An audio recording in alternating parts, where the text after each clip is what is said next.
Kriminalitas adalah perilaku atau tindakan yang melanggar norma, hukum legal, atau formal. Ada beberapa jenis kriminalitas. Yang pertama adalah blue collar crime, atau tindakan kriminal yang pelakunya dari kelompok kelas bawah. Kemudian ada white collar crime, adalah tindakan kriminal yang pelakunya dari kelompok kelas ekonomi atas. Lalu ada organized crime, adalah kejahatan terorganisir atau terencana dan memiliki strategi. Kemudian ada corporate crime, salah satu jenis kriminalitas di mana kejahatan dilakukan oleh perusahaan atau korporasi.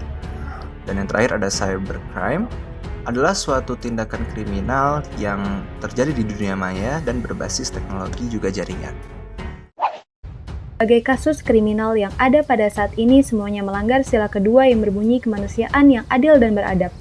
Walaupun kejahatan itu dilakukan atas alasan tertentu, sebagai manusia kita tidak diajarkan dan tidak diperbolehkan melakukan tindak kejahatan apapun dengan alasan apapun.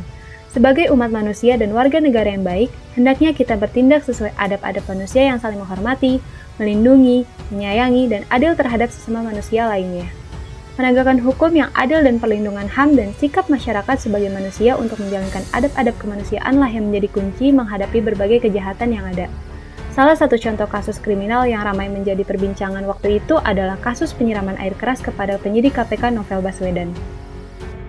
5 tahun lalu, tepatnya 11 April 2017, penyidik Komisi Pemberantasan Korupsi Novel Baswedan disiram air keras tepat di wajahnya. Peristiwa tersebut terjadi ketika Novel Baswedan sedang berjalan ke masjid untuk menunaikan sholat subuh berjamaah. Dampaknya adalah kebutaan di mata kiri dari Bapak Novel Baswedan. Pelaku penyiraman Novel yang ditangkap merupakan 2 orang anggota Polri. Mereka dihukum 1 tahun penjara karena terbukti melakukan penganiayaan berencana menggunakan cairan asam sulfat untuk menyiram penyidik senior KPK tersebut.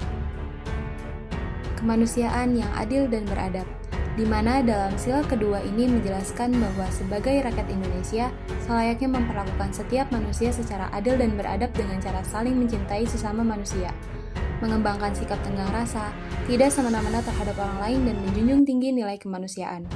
Dari sila kedua juga menjelaskan, kita sebagai umat manusia seharusnya saling mencintai sesama manusia, dan memperlakukan manusia selayaknya manusia bukan sebaliknya, yang dilakukan dalam kasus perampokan dan pembunuhan ataupun tindak kriminal lainnya. Sungguh ini tidak mencerminkan pada Pancasila sila kedua.